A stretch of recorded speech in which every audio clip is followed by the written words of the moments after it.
Excellency. Thank you. May I call upon His Excellency, President William Ruto from the Republic of Kenya for your contribution, sir, on the topic at hand. And of course, again, always remembering that our core goal is to ensure that we are able to turn the asset that we have in our young people into the dividend that we all want to see.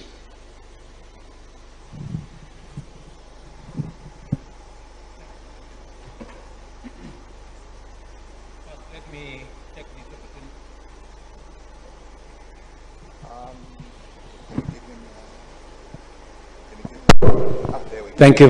opportunity.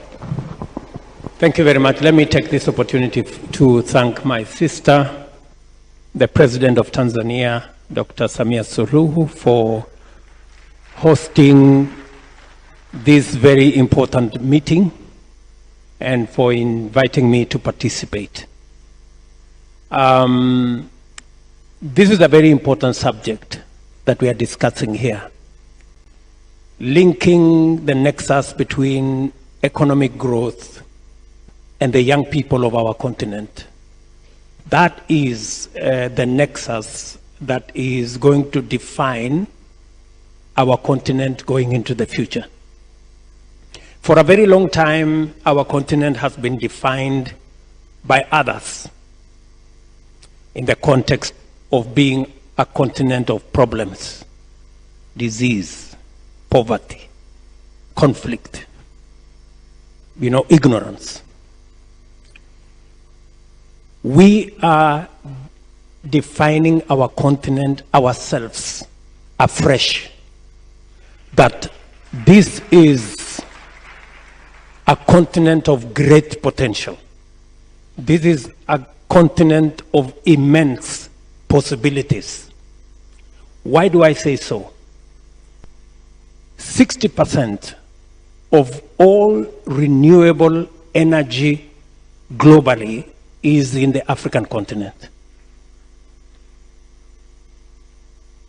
2/3 of the world's uncultivated arable land is in the African continent. 40% of all critical mineral resources is in the African continent. And Africa is the youngest continent with innovative, creative young people. Those 4 items define our continent at the moment. And we are discussing in this summit the most important of the 4, the young people of our continent. Human capital is the asset that this continent has. And therefore, we must do whatever it takes to invest, to sharpen, to prepare this asset that is our young people. And it is the reason why we're saying the young people are going to define what becomes of this continent and what becomes of the globe. In any case, all of us know the statistics. By 2050, a quarter of the world's population will be living here. And most of them, 70%, will be young people. And therefore, we must make every effort to invest in these young people. And the first investment that we must invest in is education, making sure that there is affordable, relevant, and accessible education. In Kenya, for example, over the last 1 year, because it is not just important that we have 100% transition, it is not important, it's not only important that we have compulsory primary education, but we must keep the retention in school, and we must make sure that the education is of the right quality. It is the reason why we are doing a couple of things. Number one, and I'm very encouraged to hear colleagues from different countries speak about school feeding program for young people in early childhood, in primary. In Kenya this year, we are scaling up school feeding from 1 million kids to 4 million children in school will have a meal every year, every day.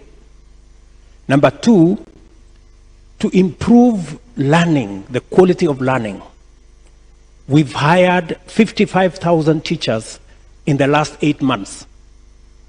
Our intention is to make sure that we increase the teacher-student ratio to make sure that effective learning is going on in our schools. And number three, this year, our budget has moved to 29.5%. 29.5% of our budget goes to education. I am very encouraged that I hear colleagues, everybody is pushing from 20 to 22, I've had 25. We are at 29.5, and the reason is because this is the most important asset. Both in tertiary education, we are increasing the numbers of tutors. This year, we have doubled the budget for university education because we need more focus on the STEM aspects. And let me say this, that apart from investing in education as a way of equipping our young people, two other things are very important. Health is very important. And it is the reason why in Kenya, we are scaling up promotive and preventive health and taking it to the bottom of the pyramid. Every 100 households in Kenya from this year will have a community health worker. Meaning that together with our county governments, we will have 100,000 community health workers paid by the government of Kenya in conjunction with counties to make sure that health is accessible and we shift from curative to much more promotive and preventive health. It is also important that we begin the journey for health commodities to be available locally. And that is why we are providing incentives for manufacture, local manufacture of an array of medical products. And finally, on the subject of youth, it's not just important for us to provide education and to make sure that we have healthy young people. We must think through. For a very long time, we haven't thought clearly about what happens to these youngsters when they come out of college, when they come out of school, when they come out of university. What we have done in Kenya this year, intentionally and deliberately, we have a deliberate program on creating jobs. We have a housing plan that will create 1 million jobs every year. We have a whole agro-processing value addition manufacturing plan that's supposed to create 500,000 jobs. Deliberate. We have a whole ecosystem around technology, e-jobs. How do we create BPOs? How do we create employment in the digital space? We are focusing intentionally and deliberately creating opportunities for young people to, it's not enough to say that, oh, when these young people come out of college or university, they will be self-employed. We have to be deliberate. And finally, to make it possible for them not only to access opportunities for employment, but also opportunities for jobs. And that is why we are extending affordable credit. In fact, in the last 6 months, we launched what we call a hustler fund for MSMEs. We have 15 million people borrowing money from the hustler fund. 7 million regular customers. We have lent 32 billion Kenya shillings. That is about $30 million in the last 6 months. And now we're scaling up for phase 2 so that we can leverage on the talent, the energy, the knowledge of the young people, not just to drive our economy, but to drive enterprise and also to expand opportunity, not just for themselves, but for the bigger society in our economy. There is nothing as powerful as an educated, empowered young person with opportunity. The sky is the limit, as they say.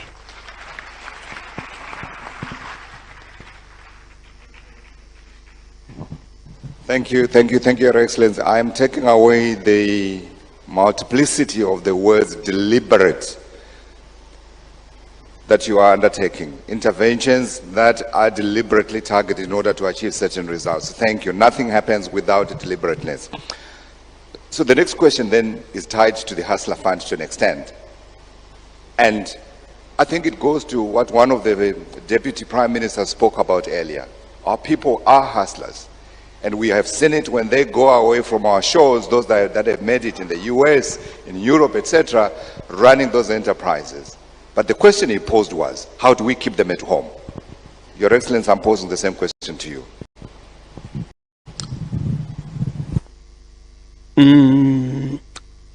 I would not entirely agree that we should keep everybody at home. I mean, we live in a global village. I mean, if there are opportunities in America and we have young people who can explore those opportunities, why not? Or in Europe, or in other places. That's fine with me. But they must not run away because we have failed to provide opportunity at home. And that is why I am saying we must be deliberate. We must be intentional about creating opportunities for young people in our economies. You know, the problem we always have is that there is an assumption that somehow, after a young person gets out of school or college or with a university degree, they will somehow figure out some opportunity, or somehow the economy will create some jobs. I promise you, I have been in this space for a while now. Opportunities are deliberately created. Otherwise, they will not be there. Let me explain to you. Today in Kenya, we have made a deliberate policy intervention to say there will be a housing tax of 1.5% out of my salary, because we have 6, which opportunity will create jobs for our young people. So we sort out 2 problems. We create jobs using the housing plan, and we give houses to those living in informal settlements. So we turn a challenge into an opportunity. Number 2, we are deliberate about making sure that, because we can manufacture furniture locally. We have 500,000 young people getting out of our TVETs. If we don't have a policy intervention that says furniture is manufactured locally by our young people, we will continue to import furniture from all manner of places, and our young people are idle. So that's why I'm saying we must be deliberate about creating jobs locally. That is how we are going to stop our young people from getting into boats, endangering their lives, going into all manner of places, and ending up in petrol stations as petrol station attendants with degrees in their pockets. Absolutely. It is a very big shame. Thank you, Your Excellency. Thank you for your thoughts.